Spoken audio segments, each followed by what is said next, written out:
Hey guys, what's up? Radman Toys Raymond here. So, ito guys, samahan nyo ako. Mag-testing lang tayo ng isang airsoft gas blowback pistol.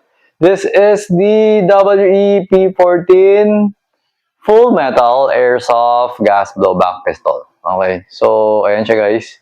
The design, sa mga hindi familiar, this design is parang 1911. Okay, ayan.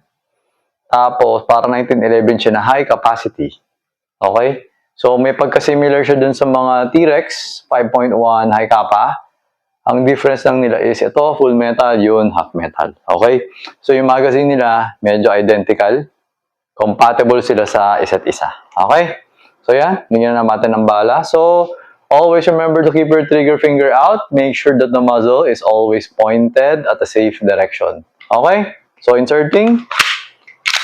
Kasan na natin? Okay? So, check the thumb safety. Yan, gumagana. Ambidextrous thumb safety. Okay, so, putok natin. Strong hand.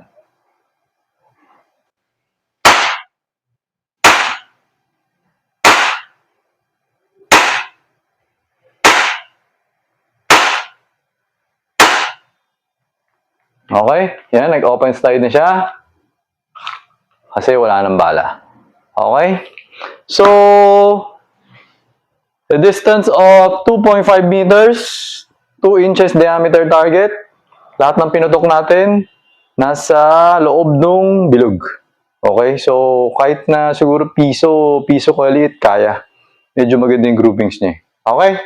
So, ayun, sir.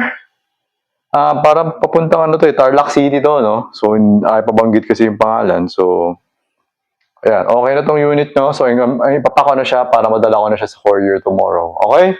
So, dun sa mga gusto mag-order, message nyo lang ako sa FB page natin, Redman Toys Airsoft or Redman Toys Airsoft Philippines. Or message nyo ako sa Viber or Telegram, 0922-632-7722. Okay? So, ayun guys, until next vlog, always remember to stay safe, stay great, be good, and be thankful always. God bless everyone. Bye-bye.